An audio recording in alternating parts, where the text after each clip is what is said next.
Bismillahirrahmanirrahim. This is Murtaza Qaid from the platform of IQ School of Finance and welcome to the summary lecture of IFRS 9 Financial Instrument. आज के इस summary lecture में हम IFRS 9 Financial Instrument, Financial Asset और Financial Liability की declassification के rules को cover करेंगे. हमने ये बात अपने इनिशियल लेक्चर्स में कवर की थी कि फाइनेंशियल एसेट डेट इन्वेस्टमेंट को क्लासिफाई करने के 3 मॉडल्स थे, फाइनेंशियल एसेट इक्विटी इन्वेस्टमेंट को क्लासिफाई करने के 2 मॉडल्स थे, फाइनेंशियल लायबिलिटी को इनिशियली क्लासिफाई करने के 2 मॉडल्स थे. तो सब्सिक्वेंटली अगर हम अपने फाइनेंशियल एसेट या फाइनेंशियल लायबिलिटी को डिक्लासिफाई करना चाहे तो क्या ये डिक्लासिफिकेशन अलाउड है, और अगर हम डिक्लासिफाई करना चाहे तो इस डिक्लासिफिकेशन को हम किस तरह से अकाउंट फॉर कर रहे होंगे. सबसे पहले अगर हम बात करें फाइनेंशियल लायबिलिटी की, तो बहुत आसान सी बात है कि फाइनेंशियल लायबिलिटी की डिक्लासिफिकेशन अलाउड नहीं है.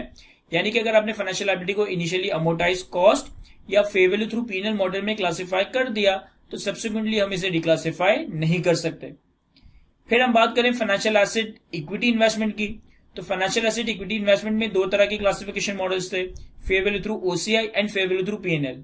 फाइनेंशियल एसेट इक्विटी इन्वेस्टमेंट अगर फेयर वैल्यू थ्रू ओसीआई है तो ये एक इर्रिवोकेबल ऑप्शन था. यानी कि अगर आपने फाइनेंशियल एसेट इक्विटी इन्वेस्टमेंट को initially fair value through OCI में क्लासिफाई कर दिया तो अब हम इसे सब्सिक्वेंटली रिक्लासिफाई करके fair value through PNL model में नहीं ला सकते. लेकिन अगर financial asset equity investment fair value through PNL है तो इसे subsequently fair value through PNL से डिक्लासिफाई करके fair value through OCI category में ले जा सकते हैं या नहीं, ये स्टैंडर्ड में क्लियर कट डिस्कस नहीं किया गया है. डिफरेंट फर्म्स की इस पे डिफरेंट ओपिनियन है, डिफरेंट फर्म्स की इस पे डिफरेंट इंटरप्रिटेशन है. कुछ फर्म्स का कहना है कि इक्विटी इन्वेस्टमेंट को subsequently fair value through PNL से फेयर वैल्यू थ्रू ओसीआई में ले जाया जा सकता है. कुछ फर्म्स का ये कहना है कि इन equity investment fair value through PNL को subsequently fair value through OCI में डिक्लासिफाई नहीं कर सकते हैं.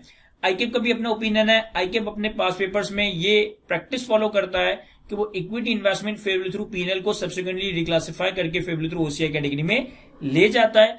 अलबत्ता स्टैंडर्ड में इसके हवाले से कोई क्लियर कट गाइडेंस नहीं है. कुछ बातें लिखी हैं लेकिन वो काफी ग्रे या एम्बिगुअस वे में लिखी है, तो स्टैंडर्ड में क्लियर कट ना अलाउ करवाया गया है, ना मना किया गया है कि अगर फाइनेंशियल एसेट इक्विटी इन्वेस्टमेंट है तो क्या ये फेयर वैल्यू थ्रू पीएनएल से subsequently fair value through OCI में जा सकता है या नहीं. और फिर अगर हम बात करें फाइनेंशियल एसेट डेट इन्वेस्टमेंट की, तो फाइनेंशियल एसेट डेट इन्वेस्टमेंट में 3 तरह की क्लासिफिकेशन मॉडल्स थे, fair value through PNL, fair value through OCI and amortise cost. और इन तीनों मॉडल में ही डिक्लासिफिकेशन अलाउड है. यानी कि डेट इन्वेस्टमेंट को आप इनिशियली जैसे भी मेजर करो, जैसे भी क्लासिफाई करो, सब्सिक्वेंटली हम उसे डिक्लासिफाई कर सकते हैं सब्जेक्ट टू सम कंडीशन.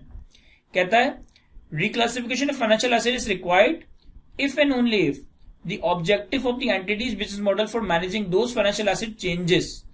अगर एक फाइनेंशियल एसेट को मैनेज करना बिजनेस मॉडल चेंज होता है, business model for managing those financial asset change होता है, तो फिर आप अपने फाइनेंशियल एसेट डेट इन्वेस्टमेंट्स को रिक्लासिफाई कर सकते हो.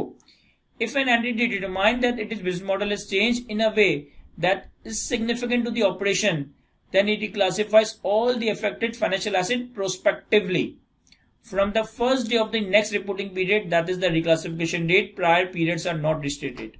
अगर आप अपने फाइनेंशियल एसेट डेट इन्वेस्टमेंट को मैनेज करने के बिजनेस मॉडल्स में कोई चेंजेस करते हो तो आप अपने फाइनेंशियल एसेट डेट इन्वेस्टमेंट्स को रिक्लासिफाई कर सकते हो. लेकिन जिस साल आपके बिजनेस मॉडल में चेंज आ रहा है उस साल नहीं, बल्कि अगले साल के पहले दिन, अगले साल के अगले रिपोर्टिंग पीरियड के फर्स्ट डे, ये हमारी रिक्लासिफिकेशन डेट कहलाई जाएगी. और ये जो भी रिक्लासिफिकेशन होगी ये प्रोस्पेक्टिवली होगी, यानी कि अपने प्रायर पीरियड के नंबर्स को रिस्टेट करने की जरूरत नहीं है. रिवीजन या रिस्टेटमेंट यहाँ पे नहीं होगी, हम ये रिक्लासिफिकेशन प्रोस्पेक्टिवली कर रहे होंगे. अब हमने एक डायग्राम में फाइनेंशियल एसेट की रिक्लासिफिकेशन के रूल्स को समराइज करने की कोशिश की है.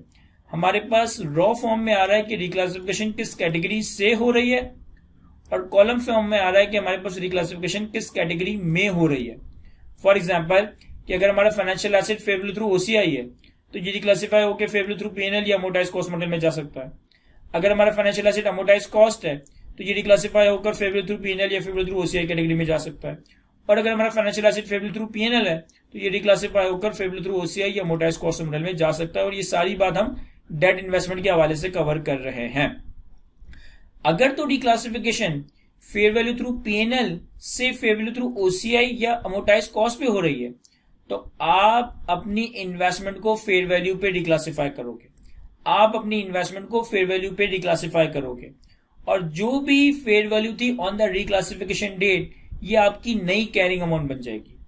अब इस नई कैरिंग अमाउंट को रखकर फ्यूचर कैश फ्लोज को रखकर हम एक नया आईआरआर कैलकुलेट कर रहे होंगे।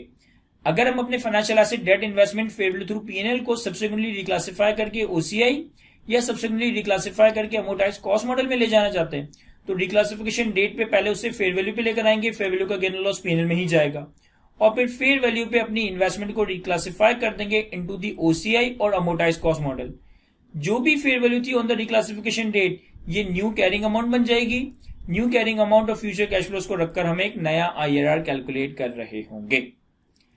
अगर हम अपने फाइनेंशियल एसेट, डेट, इन्वेस्टमेंट को रिक्लासिफाई करते हैं from fair value through OCI to fair value through PNL या from fair value through OCI to amortised cost, तो अगेन ये रिक्लासिफिकेशन फेयर वैल्यू पे होगी, ये रिक्लासिफिकेशन फेयर वैल्यू पे होगी।